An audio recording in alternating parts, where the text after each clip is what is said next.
It's Monday, and that so happens to be the day that I like to talk about monsters. Hello, and welcome to Monster Mondays. I am Jeff Arbuckle, co-host of the weekly podcast Film Seizure, that you can catch every Wednesday at filmseizure.com or at a number of podcast providers online. The year is 1942, and Universal Pictures was rocking it out in their second decade of their classic horror cycle.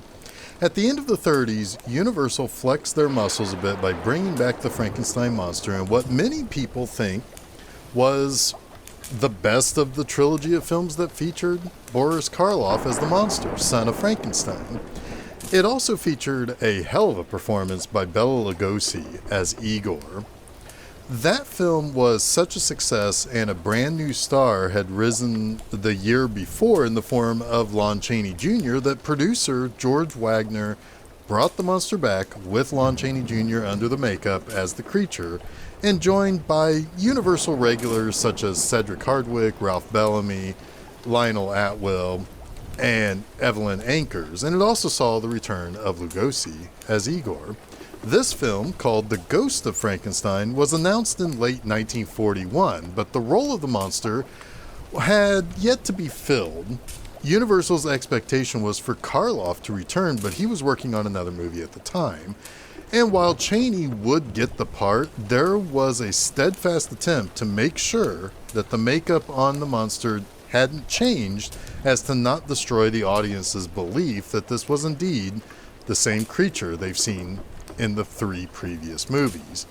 That's especially important because this film is a direct sequel to The Son of Frankenstein, which itself also followed the original Frankenstein and Bride of Frankenstein, so there's definitely some continuity here to follow. There was some attempt to be a little bit ambitious with this script. Eric Taylor got the credit for story on this movie, and in his original script, he had scenes in which the monster had a special bond with a child that he does still have in this movie, but it is explored a little bit further. And if you really kind of think about it, the monster has always had this softer side to him, right? I mean, like, that one girl that he tossed in the pond in the first movie wasn't a malicious murder. It was his own curiosity over things floating. His abnormal brain did cause him to do monstrous things, but he never seemed to really try to kill any kids or anything like that. Also, when you're 4 movies in with this monster, and these movies probably very likely becoming part of playground talk, the monsters were gaining a lot of fans in the forms of kids who were kind of naturally being drawn to them because, well, they were kind of exciting and fun. Even if they were scared of the monsters, they grew to love these movies.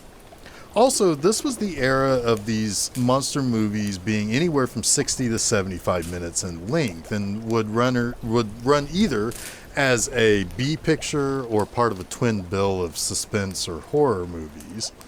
It's maybe not too much of a stretch to think that kids would be dropped off by their parents with a couple of dimes in their pockets to buy a ticket to the matinee, get popcorn, and probably got to see 2 movies and a cereal. Oh yeah, I mean, people under the age of 20 or 25 were probably the target audience for these movies. There were other scenes that never got made, or never at least made it to the final screenplay, which was credited to W. Scott Darling. These included a little bit more maybe gruesome scene of a brain transplant, some villagers storming the Castle Frankenstein earlier in the movie, and while both of those things are still present in this final movie, they could have gone on a little bit longer. I mean, again, this movie is only about 67 minutes, so it's not like there's a whole lot of time here for people to be storming castles and showing step-by-step process of a brain transplant. But also there were scenes of, the monster being lit on fire and destroyed. During the era of the Hays Code, it was probably pretty obvious that these things really wouldn't make it to the final film in their original format. Interestingly, though, Taylor was also warned by Universal that if he put too many scenes in Dr. Frankenstein's operating room, they were going to be cut out entirely by the censors in Britain. But that didn't stop Denmark from outright banning the film a few years later for quite some time. And there were also ups and downs with filming, too. Pretty much all of them were centered around Lon Chaney Jr. First, Chaney missed several days of shooting because he had a terrible allergic reaction to the makeup used by the makeup maestro Jack Pierce. Plus, it's fairly well documented that Chaney did not get along with the one actress who he was most often paired up with in movies, including this one, Evelyn Ankers. Ankers and Chaney had a very bad relationship, yet the two had incredible chemistry on screen, and that's why they worked together so often. They had already been seen together in The Wolfman together at this point, and she was in her third of a total of 6 films with Chaney. Now, one interesting note of how well Chaney could get along with folks was in the case of the child actress Janet Ann Gallo, who appeared in this movie. She and Chaney had a very loving relationship, almost like an uncle to a niece. She remembered working with him rather fondly, saying that she spent a lot of time hanging out with him, and he would bounce her on his knee, or she would sit on his lap, and he would tell her stories and so forth. She liked working with him the most out of everyone on this movie. When her mother tragically died a few years later, Chaney actually offered to adopt her and her brother, but their father declined the offer. It's been often said that Chaney would be your best friend or your worst enemy, depending on how well you got on with him. Ankers and Gallo were probably great examples of that dichotomy there. This movie opens with townsfolk complaining about the supposed curse brought by the name Frankenstein to their village. It's mostly here to help people who may have missed or not remember the previous entry in the series. The monster has sunk into the sulfur under Castle Frankenstein, and Igor was shot up by Baron Frankenstein himself. However, the townsfolk still think that outsiders who have heard of Dr. Frankenstein are scared to travel there and stay. They certainly aren't staying in the inns. There's a food shortage because people aren't really bringing supplies to the town. It's a bad situation. Plus, they are pretty sure they've heard Igor keeping vigil over the dried sulfur as if he's trying to will the monster back to life. The Burgomeister is fed up with these townsfolk, so he says that they can just do whatever they want with the castle. They immediately decide that night that they are going to destroy the place. They have had enough of this Frankenstein crap. So they go over and blow the place up. They think they have rid themselves of both the monster and Igor by bringing the place down, but all they did was actually free the monster and fail to kill Igor. Igor and the monster basically flee and watch as the castle is destroyed. And Igor takes the monster to the country where they can be away from the townspeople who are essentially hunting them, or would hunt them if they knew that they were still alive. A thunderstorm breaks out, and the monster tries to walk around to be struck by lightning, and when he does, he regains some strength. So Igor decides that maybe they should go see the other son of Frankenstein, Ludwig, played by Cedric Hardwicke. Ludwig is a brain surgeon, and he's recently successfully removed a brain from a skull of a person, operated on it, and was able to put it back into the patient. Frankenstein's mentor, Dr. Boehmer, played by Lionel Atwill, was the first to experiment on brains and is perhaps a bit jealous that he didn't have the breakthrough that his former pupil has, and he now basically works as Frankenstein's assistant. Igor has arrived with the monster in the village of Visaria, where Ludwig practices. The monster wanders off and makes friends with a little girl who was recently bullied by some of the other town's kids. He helps her retrieve her ball that's been kicked up onto a roof, but this concerns the townspeople who think that the strange-looking man is putting the girl in danger, which he kind of is, but by accident, as he carries her to the top of a building to get the ball. It also doesn't help that when someone tries to retrieve the girl, the monster tosses the guy off the building. He does ultimately bring the girl down, but he is mobbed by the villagers. This is not a great first day of being alive again. Now, the town would like Dr. Frankenstein to see the monster to see what's wrong with him or to see if there's anything he can do to help. Again, Dr. Frankenstein does kind of work with, as they say in the movie, with people who are sick in mind, if you will. Now, Igor wants to see the doctor for his own purposes, to cure his friend. Ludwig does not want his daughter Elsa to know anything about Igor's visit, but Ludwig doesn't want to be involved with the creation that destroyed his father and drove his brother into exile. However, the good doctor makes a stupid mistake of saying that he has friends and standing in this new village because they don't know about his family's legacy. Igor is more than happy to let this little secret slip if he refuses to help. Ludwig pulls out his father and brother's notes to see how he can work with this creature. The monster has been restrained and being held for inquiry over the people that he's killed upon arriving in the village. Dr. Frankenstein comes in, looks over the creature, and claims that he has never seen the monster before, and the monster ends up breaking free from his restraints out of anger. He nearly kills Dr. Frankenstein until Igor plays his flute to calm the monster, and they end up escaping. That night, Elsa stumbles upon her grandfather's diaries and reads about the creation of the monster. Meanwhile, Igor and the monster break into the Frankenstein home. He snatches Elsa, but Ludwig is able to gas the room, causing Igor and the monster to pass out. Ludwig wants Dr. Boehmer to help him dissect the monster, but Boehmer refuses, saying that it would essentially result in murder. So it's back to the journals, and while studying his father's journals, the ghost of his father visits Ludwig. And he says that if he can give the creature a good brain, that will fix him. Besides, remember that Ludwig is something of a good brain surgeon. He can extract the brain from one guy and put it back in without it being damaged. So he decides that he's going to use the brain of a Dr. Kettering that he used to work with before he was killed by the monster when he broke into his house. Igor basically protests this plan because it will essentially take his friend away and replace him with one of Dr. Frankenstein's friends. Instead, Igor offers a different solution: put his brain into the monster. Ludwig is, well, he's pretty unimpressed with the idea of putting somebody who is a known criminal into the brain, into the body of the monster.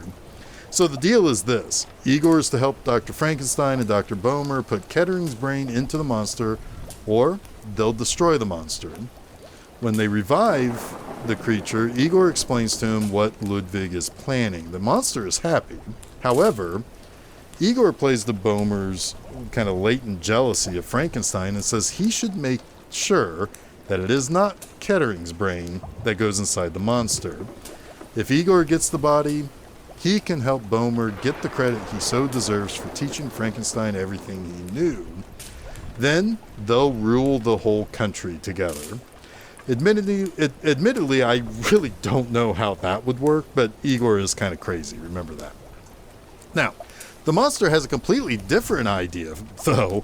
He likes the idea of getting a new brain, sure. He does not want Kettering's brain. He doesn't seemingly want Igor's brain either. He wants the little girl who he bonded with earlier in the movie. So he decides to kidnap the girl the night that Frankenstein wants to begin operating on him. But Frankenstein refuses to use the girl's brain. Boehmer preps Igor for the surgery to put his brain into the monster, which ends up happening, unbeknownst to Dr. Frankenstein. However, 2 weeks pass while the monster is recovering, and the little girl who the monster took earlier had not been returned.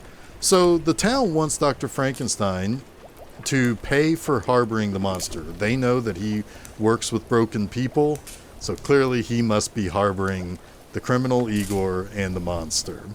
The local prosecutor and love interest of Elsa, who's played by Ralph Bellamy, wants to get to the bottom of this before the town pretty much tears the Frankensteins apart. Frankenstein tries to explain how Kettering's brain is now in the monster and that he'll be peaceful and everything's going to be great, but the monster reveals himself to be Igor. Igor has Bomer gas the place, which might just kill everybody inside the house. Elsa returns the little girl, and everyone evacuates the place. And so, as this is all going on, Igor suddenly realizes he's gone blind. Well, that's because his blood type wasn't the same as the monster's, so his body is beginning to reject the brain and causing him to lose all of his senses one by one. The monster begins stumbling around and destroying the lab. This creates a fire which ends the Igor monster, as well as Dr. Frankenstein and Bomer. So let's get to my 3 things I like about the Ghost of Frankenstein. We'll start with perhaps the most shallow of all things to like. This movie is only 67 minutes. It's an easy breezy flick. Like I said, this was during the time in which Universal's monster movies were either being played as a B picture or maybe part of a double header or matinee that was meant to basically pack people in and give them a full day's worth of entertainment. This is the type of stuff that shows up on TV on something like Svengoolie, and it's just a fun watch. Or, if the mood hits you to watch some monster movies, this can easily be added to the slate because it's such a quick and easy thing to watch and to take in. Plus, this is a lean, mean movie. There's no fat in this at all. The monster is revived. He and Igor know where to go to get help. And there are a few minor plot points, but it's not really all that complicated. And that's what makes a lot of these old monster movies so much fun to watch. They aren't pretending to be artsy productions or trying to say anything deeper. This one is just a continuing story of Frankenstein's monster. This is among some of the movies of the era, particularly the sequels, in which some critics will say that Universal had decided to turn away from making horror movies and toward basically the idea of cranking out simple monster movies. And I can definitely see that, but it doesn't make this any less fun. Second, I really do like the Bomer character angle in this movie. It would be very easy to just have Dr. Frankenstein and Igor do all the stuff in this, similar to how the last movie did. But here, we get the added Bomer character. Lionel Atwill is a common actor to a lot of the films in this era from Universal, but he's got his own little side story here. He works with Frankenstein because, well, he's a professional, but he's seething with jealousy because of Frankenstein basically succeeding where he could not. Bomer is not any less of a doctor, but Frankenstein made the final breakthrough on this brain surgery stuff. Probably because he learned from Bomer. That's how most advancements happen in science. But we see early on someone do kind of a dick thing to Bomer by making it sound like that he was a lesser doctor because Frankenstein made the advancement. That's not really true, but it puts Bomer in a precarious position with his former student. It's not something that really plays a heavy hand in this movie until the third act. And it's really smart how Igor uses it to his own advantage. Speaking of, this is another great performance by Bela Lugosi, and that's my third like. Now, back when I did the episode on Son of Frankenstein, I talked about how dark and disturbing Igor was in that movie, and how great Lugosi was in it. This performance is something else. It's almost sad. He's still a manipulator, and always trying to save his own neck. No pun intended, considering he still has his broken neck from the failed hanging. However, he's desperately trying to hold on to his only friend, the monster. Yes, he ultimately decides to take advantage of the situation with the brain swap, but when he thinks that the only solution is Kettering's brain, he's sad that Frankenstein is going to take his only friend and make it his friend, thus stripping the only person who doesn't shun him from Igor's life. But then there's kind of a heartbreak in that. To still keep his hold over the monster is where he gets the idea to have Bomer put his brain into the monster, and thus merging Igor and the monster into one being. If there is anything significant about this movie, it's that the Karloff version of this monster is dead as of the final act of this movie, and the creature going forward is actually Igor. So, chew on that. Now, one thing I do want to comment on before I wrap this episode up, I have no idea why I did the next film in the Frankenstein series, Frankenstein Meets the Wolfman, back in December before doing this movie. I think it had something to do with the fact that that movie was the first sequel to the Wolfman, but I didn't want to wait to do that until I did this one. I don't know. But then the one thing I do know is that I could have just done this one back in December instead. But, oh well, I guess it doesn't really matter now. What's done is done. But that wraps up this week's Monster Mondays. You can catch new episodes of Monster Mondays each Monday afternoon at filmseizure.com. And don't forget to follow Film Seizure at Facebook, Twitter, and Instagram. And subscribe to Film Seizure to get both the Film Seizure Podcast and Monster Mondays at your favorite podcast providers, as well as YouTube. You can also check out my website, bmovieanima.com, to read new articles every Friday morning. Next time, I'm hopping a ride with the likes of Christopher Lee, Peter Cushing, and Telly Savalas on the Horror Express. So until next week, stay spooky.